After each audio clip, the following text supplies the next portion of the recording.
ബഹുമാനപ്പെട്ട പൊതുമരാമത്ത് വകുപ്പ് മന്ത്രി അദ്ദേഹത്തിൻ്റെ മറുപടി പറയാം. നമുക്കതിന് മുമ്പ് ഞാനത് പറയാം. മൊത്തത്തിൽ നമുക്കൊരു ചെറിയ ഒരു സമയക്ലിപ്തതയുണ്ട്. കഴിയുന്നത്ര അതിനകത്ത് നിന്നിട്ട് മറുപടി പറയാം. സാർ, ആദ്യമായിട്ടാണ് മന്ത്രിയായിട്ട് ഒരു മറുപടി പറയണത്. ഒരു എനിക്കിട്ട് അധികം തെളിച്ച് കാരണം ഒക്കെ നമ്മളെ സുഹൃത്തുക്കളല്ലേ. സാർ, പൊതുമരാമത്ത് വകുപ്പ് എല്ലാവർക്കും സാർ വികസനം വേണം, എല്ലാവർക്കും റോഡ് വേണം, എല്ലാവർക്കും പാലം വേണം, എല്ലാവർക്കും മേൽപ്പാലം വേണം, ജംഗ്ഷൻ ഇംപ്രൂവ്മെന്റ് വേണം, ബൈപ്പാസ് വേണം. അതൊക്കെ നമുക്ക് നടത്താം. എനിക്ക് നിങ്ങളോട് പറയാനുള്ളത് എല്ലാ ജനപ്രതിനിധികളോട് പറയും. ഇപ്പൊ എല്ലാവരും ഒന്ന് പുതിയ അംഗങ്ങളുണ്ട്, പഴയ അംഗങ്ങളുണ്ട്, എല്ലാവരും പറയുന്നു. ഇപ്പൊ പാലം, ഉദാഹരണത്തിന് ഒരു പാലം ഉണ്ടാക്കണമെങ്കിൽ നിങ്ങൾ ഈ അപ്രോച്ച് റോഡിനുള്ള സ്ഥലം ജനപ്രതിനിധികൾ അത് സൗജന്യമായി വാങ്ങി തന്ന എല്ലായിടത്തും നമുക്ക് ആവശ്യത്തിന് പാലങ്ങളൊക്കെ നിർമ്മിച്ചു കൊടുക്കാം എന്നാണ് എനിക്ക് നിങ്ങളോട് പറയാനുള്ളത്. അല്ല, അങ്ങനെ തന്നെ പറ്റുള്ളൂ. അക്വിസേഷന് പോയാൽ ഒരു പാലത്തിന്റെ ഒരു അക്വിസേഷന് പോയാൽ 2 കൊല്ലം 3 കൊല്ലം പിടിക്കും. എവിടെയാണ് ആ പാലം നടക്കുന്നത്? കഴിഞ്ഞ ഗവൺമെന്റ് കാലത്തും അതിന് മുമ്പുള്ള ഗവൺമെന്റ് കാലത്തും കുറെ പാലം ഉണ്ടാക്കിയിട്ടുണ്ട്. നിങ്ങൾക്കറിയാം, 24 പാലം പണി കഴിഞ്ഞിട്ട് 8 കൊല്ലമായി അപ്രോച്ച് റോഡ് കിട്ടിയിട്ടില്ല. അപ്പൊ അതിനൊരു മാറ്റം വരണ്ടേ? മാറ്റത്തിനാണല്ലോ ജനങ്ങൾ ഇരുത്തിയത്. പിന്നെ ജനപ്രതിനിധികൾ വിചാരിച്ചാൽ, പഞ്ചായത്ത് മെമ്പർമാര്, ജില്ലാ പഞ്ചായത്ത് മെമ്പർമാര്, നമ്മളൊക്കെ വിചാരിച്ചാൽ നാട്ടുകാർ സൗജന്യമായിട്ട് സ്ഥലം തരും. മെനക്കെട്ടാ കിട്ടും. ഞാൻ 15 കൊല്ലമായിട്ട് എന്റെ നിയോജക മണ്ഡലത്തിൽ എല്ലാവരും നാട്ടുകാർ സൗജന്യമായി സ്ഥലം റോഡ് വീതി കിട്ടിയത്, പാലത്തിന് അപ്രോച്ച് റോഡ് കിട്ടിയത്. അതുകൊണ്ടാണ് എനിക്ക് ഏറ്റവും വികസനം കിട്ടിയത്. ബഹുമാന്റെ സജി ഇങ്ങനെ പറയണ്ടില്ല, ബഷീറിന് കിട്ടിയത് അങ്ങനെയാ. അപ്പൊ നിങ്ങൾക്കൊരു പോസിറ്റീവ് അപ്രോച്ച് ഉണ്ടാണല്ലോ. അതുകൊണ്ടാണ് അത് ഞാൻ പറഞ്ഞത്. എല്ലാവരും കക്ഷി രാഷ്ട്രീയത്തിന് അതീതമായി നാട്ടിൽ വികസനം വേണം. ഇനി കുറെ ആണ്ട് കൊടുത്തോണ്ട് നാട്ടുകാർ വോട്ട് ചെയ്ത് വിചാരിച്ച് നിൽക്കണ്ട. അതുകൊണ്ട് ഞങ്ങൾ തോറ്റ് 102 ഞാൻ പറയട്ടെ, ഞങ്ങൾക്കൊക്കെ 5 കോടി, ഇങ്ങൾക്കൊക്കെ 20-25 കോടി. ബൊമ്മയുടെ ധനകാര്യമന്ത്രി ഉണ്ടായിരുന്നല്ലോ. അതൊക്കെ ആ 20% നിങ്ങൾ കൊണ്ടുവന്നാൽ നിങ്ങളെ നന്നാക്കാനാ, ഞങ്ങളെ ഇഷ്ടാനോ അതാ ഉണ്ടായത്. അത് കഴിഞ്ഞ പ്രാവശ്യം ഞങ്ങൾക്ക് കിട്ടിയില്ലല്ലോ. നിങ്ങളൊക്കെ ഇപ്പൊ 62 മണ്ഡലങ്ങള് ഇപ്പൊ ഞങ്ങൾ ജയിച്ചു വന്നു. അത് ഞാൻ കണക്ക് നോക്കുമ്പോൾ തന്നെ ഞങ്ങൾക്ക് അറിയാലോ. ഇപ്പൊ എനിക്കൊക്കെ കഴിഞ്ഞ പ്രാവശ്യം എത്ര കിട്ടിയേ? 6 കോടി. അപ്പൊ ആ ഒരു വിവേചനം ഒന്നും നമ്മളിൽ ഉണ്ടാവില്ല. എല്ലാവരും പരിഗണിക്കും. നിങ്ങൾ പറയും പ്രൊപ്പോസ് ചെയ്തേര്. പിന്നെ ഫ്ലൈ ഓവർ, അതുപോലെ തന്നെ ജംഗ്ഷൻ ഇംപ്രൂവ്മെന്റ്, ബൈപ്പാസ്, ഇതൊക്കെ നടത്തുന്നതിന് വേണ്ടി ഒരു സ്റ്റഡി നടത്തും. MLA നിർദ്ദേശം തരും. ഒരു വിദഗ്ധ സമിതിയെ നിയോഗിച്ച് 3 മാസം കൊണ്ട് അതിനൊരു പരിഹാരം ഉണ്ടാക്കി എവിടെയൊക്കെ വേണമെന്നൊരു തീരുമാനം ഉണ്ടാവും. യാതൊരു സംശയം വേണ്ട. ഇത്ര പാലെന്ന് ഞാൻ പറയണം. അക്കബർ അവിടെ ഇരിക്കും. ഇപ്പൊ തന്നെ ആക്കല്ലേ, ഞാൻ പറയട്ടെ കേട്ടോ. പിന്നെ സാർ, നമ്മുടെ PWD മാൻ 974 ഉണ്ടാക്കിയ മാനില്ല. 2012 ഉമ്മൻചാണ്ടി സാറിന്റെ കാലത്താണ് ഇബ്രാഹിം സാഹിബ് പോയപ്പം ചെറിയൊരു പരിഷ്കാരം.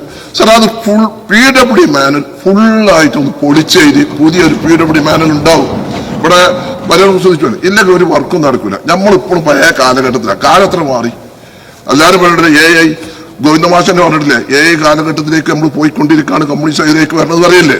അപ്പൊ അതേമാതിരി നമ്മൾ അതിന്റെ അനുസരിച്ചുള്ള ഒരു മാറ്റം, ആ ബാനറിന് മാറ്റുമ്പോൾ തന്നെ നമുക്ക് കഴിയും. പിന്നെ പ്രൊജക്ട് സമയബന്ധിതമായി നമുക്ക് നടക്കണം. അപ്പൊ നമ്മൾ ആ പ്രൊജക്ട് നടത്താൻ ബഹുമാനപ്പെട്ട മുഖ്യമന്ത്രി ബഡ്ജറ്റ് തന്നെ പറഞ്ഞിട്ടുണ്ട്.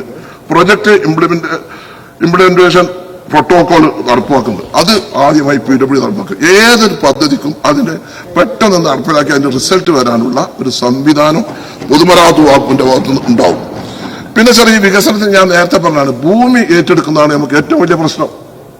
ഭൂമി ഏറ്റെടുക്കുന്ന പ്രശ്നം, അതിന്റെ നൂലാമാലകൾ ഒന്ന് കുറച്ചു കൊണ്ടുവന്ന് എങ്ങനെയാണ് അത് നമുക്ക് വേഗത്തിലാക്കാൻ കഴിയുക എന്നുള്ളത് നോക്കണം. എല്ലാ പദ്ധതികളും നമ്മൾ പറഞ്ഞിട്ട് നമ്മൾ 50 കോടിയുടെ പ്രൊജക്ട് ഒരു 5 കൊല്ലം കഴിയുമ്പോൾ 150-200 കോടി റുപ്യയാണ്.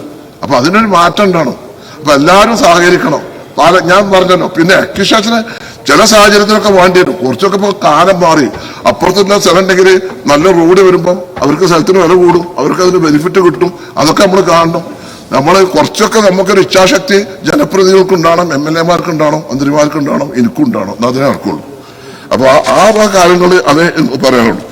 പിന്നെ ഇവിടെ ബഹുമാനപ്പെട്ട നാട്യകമ്പര് ഗീതാഗോപി പറഞ്ഞു, പിന്നെ അവരെ വർക്ക് നമ്മളൊന്നും ചെയ്തിട്ടില്ല.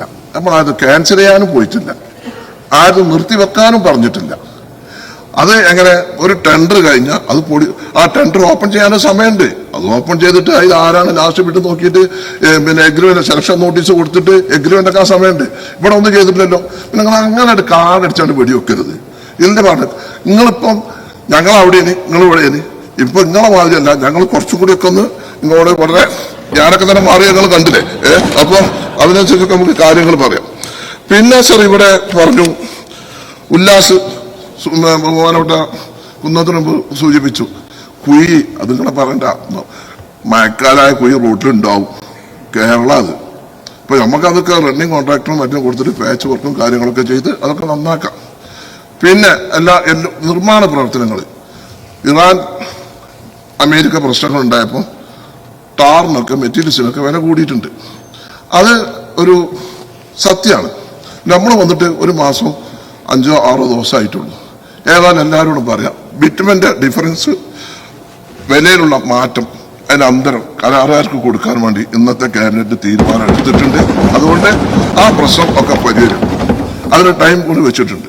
അപ്പോൾ ആ പ്രശ്നം തീരുമല്ലോ. പിന്നെ ഈ മഴക്കാലത്ത് 6 മണി നടക്കൂലല്ലോ, ചെറിയ പാച്ചും കാര്യങ്ങളും ഒക്കെ നടക്കുള്ളൂ. അപ്പൊ ആ ഒരു കാര്യത്തിൽ മാത്രമാണ് ഒരു ബുദ്ധിമുട്ട് ഇവിടെ ഉണ്ടായത്. പിന്നെ ജി സുധാകരൻ സാറ് പറഞ്ഞു, എന്നെ പറ്റി നന്നായി പറഞ്ഞു, പാപ്പാനെ പറ്റി നന്നായി പറഞ്ഞു. അദ്ദേഹം യഥാർത്ഥ കമ്മ്യൂണിസ്റ്റാണ്. അദ്ദേഹത്തിന് അറിയാം ആരൊക്കെയാണ് നല്ല ആൾക്കാരെന്ന് അറിയാം. യഥാർത്ഥ കമ്മ്യൂണിസ്റ്റുകാർക്ക് അതേ പറയാൻ കഴിയുള്ളൂ. ലീഗിനെ കുറിച്ച് പറഞ്ഞു, ലീഗിനെ അദ്ദേഹത്തെ പറഞ്ഞു യഥാർത്ഥ കമ്മ്യൂണിസ്റ്റാണ്, എല്ലാ സത്യവും പറയും. കപട കമ്മ്യൂണിസ്റ്റുകാരെ എന്ന് പറയില്ല. അതാണ് അതിന്റെ പ്രശ്നം. അദ്ദേഹത്തിന് നല്ല വിവരവും നല്ല ഓർമ്മശക്തിയും നല്ലതുണ്ട്. നല്ല മന്ത്രിയാനല്ലോ, അദ്ദേഹത്തോട് നിലനിൽക്കണം. സജി ചെറിയ അദ്ദേഹത്തിന്റെ ഏറ്റവും സ്വന്തം ആളായിരുന്നല്ലോ. പിന്നെ തെറ്റിയതല്ലേ, അല്ല നമ്മളല്ലോ, ഞാൻ മാത്രമേ തെറ്റാതെ ഞാൻ നടന്നിട്ടുള്ളൂ. അപ്പം അദ്ദേഹം പറഞ്ഞ കാര്യങ്ങളൊക്കെ വളരെ ശരിയാണ്. പിന്നെ അദ്ദേഹം പറഞ്ഞു അദ്ദേഹത്തിന്റെ കാലത്ത് PWD വകുപ്പിൽ ഒരുപാട് വർക്ക് നല്ല വർക്കുകളും കാര്യങ്ങളൊക്കെ നടത്തിയിരുന്നു. പിന്നെ ആവശ്യമായ ഫണ്ട് PWDക്കുണ്ട്. ഇപ്പൊ നമ്മുടെ ഈ ബഡ്ജറ്റിന്റെ 2ാമത്തെ ആൾട്രേഷൻ മെമ്മോറിൽ തന്നെ PWDക്ക് കഴിഞ്ഞ പ്രാവശ്യം അന്നത്തെ ധനകാര്യമന്ത്രി ശ്രീ ബാലഗോപാല് വെച്ചതിനേക്കാളും 278 കോടി രൂപ ഇപ്രാവശ്യം അധികം തന്നിട്ടുണ്ട്. ആവശ്യമായ ഫണ്ടുകൾ ഒക്കെ തരാമെന്ന് ബഹുമാനപ്പെട്ട മുഖ്യമന്ത്രി നമ്മോട് പറഞ്ഞിട്ടുണ്ട്. അപ്പം ഫണ്ടില്ലാത്തതിന്റെ പേരിൽ വികസന പ്രവർത്തനങ്ങളൊന്നും നിൽക്കില്ല.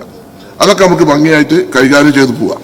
പിന്നെ ചില പ്രദേശങ്ങളൊക്കെ കഴിഞ്ഞ കാലങ്ങളിലൊക്കെ നമ്മളെ പല സ്ഥലങ്ങളിലും വികസനം 2 രീതിയിൽ വന്നിട്ടുണ്ട്.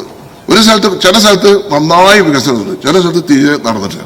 ഇപ്പൊ ഞങ്ങൾ ഈ മലപ്പുറം ഭാഗത്തുള്ളൂ. അതുകൊണ്ട് ഈ മലപ്പുറത്ത് എല്ലായിട്ടും സിറ്റി റോഡ് ഇമ്പ്രൂവ്മെന്റ് വന്നു. മലപ്പുറത്ത് ഒരു സിറ്റി റോഡ് ഇമ്പ്രൂവ്മെന്റിന് ഉള്ള ഒരു നടപടി ഉണ്ടാവും. മലപ്പുറം ടൗണിൽ മഹാനഗരമാക്കാനുള്ള നടപടികൾ ഉണ്ടാവും.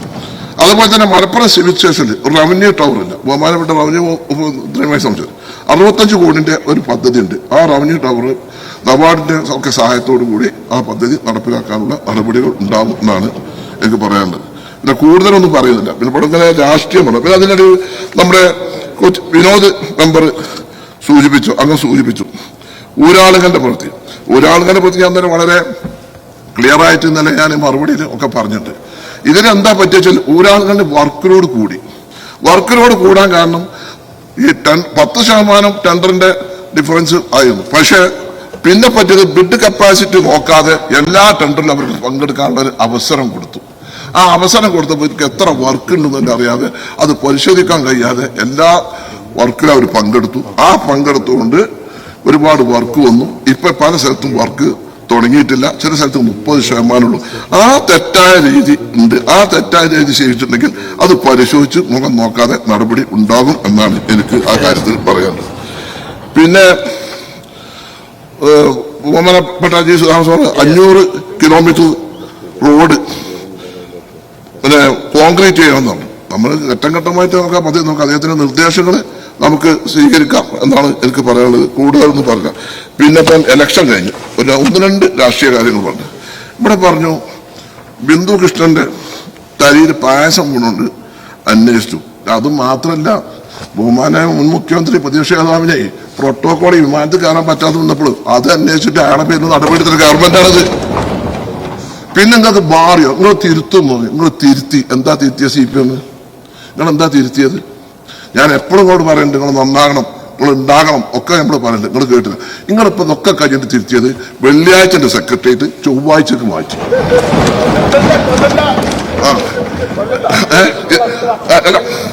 ഇതാണ് അല്ല മാറ്റം. മാറ്റം ഞാൻ പറഞ്ഞത് മാറ്റമാണ് പറഞ്ഞത്. അതൊക്കെ പറയും കുറച്ചൊക്കെ ജോലി രാഷ്ട്രീയം പറയണ്ടേ. നിങ്ങളിങ്ങനെ ഞങ്ങളെ പറയുമ്പോ ഞങ്ങൾ അങ്ങോട്ട് തരണ്ടേ.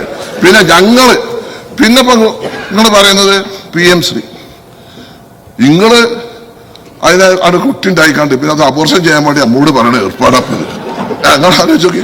നിങ്ങളെല്ലാം ആപ്പ നിങ്ങളെല്ലാം ഒപ്പിട്ട് കൊടുത്ത് ഞങ്ങളെല്ലാം ഒപ്പിട്ട് കൊടുത്ത്. അപ്പൊ ഈ ഒരു കാര്യം നിങ്ങൾ പറയണ്ടേ. നിങ്ങളൊന്ന് ആത്മാർത്ഥമായി നെഞ്ഞത്ത് കൈവച്ച് നിങ്ങൾ പറയും. നിങ്ങളെല്ലാം ഒരാൾ ഇത് അപ്പൊ അതുകൊണ്ട് സർ ഞാൻ കഴിഞ്ഞു സർ ഞാൻ അവസാനിപ്പിച്ചു സർ. ഞാൻ അവരെ വിഷമിപ്പിക്കല്ലേ സർ. അവരെ മനസ്സൊന്ന് പാകപ്പെടുത്തി അവരൊന്ന് ചിരിപ്പിക്കാൻ സർ. അത് സംഘർഷം ഉണ്ടായിട്ട് ചെയ്താൽ സർ.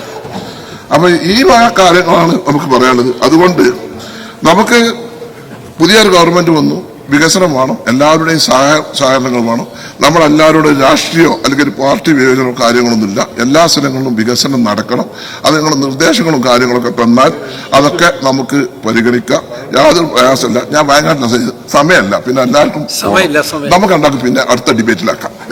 അപ്പോൾ ഇത്രയും കാര്യങ്ങൾ നിങ്ങൾ നല്ല ആളാണ്, നല്ല സുഹൃത്താണ്, നല്ല സൗഹൃദനാണ്, ശുദ്ധനാണ്. പിന്നെ സുധാകരൻ സാറിനോട് ഇങ്ങോട്ടുള്ള ദേഷ്യം എന്നോട് കാണിക്കരുത് എന്നാണ് എനിക്ക് ഇങ്ങോട്ട് മാത്രം പറഞ്ഞുകൊണ്ട് സാർ ഈ ഡിമാൻഡ് പാസ്സാക്കി തന്നെന്ന് അഭ്യർത്ഥിക്കും.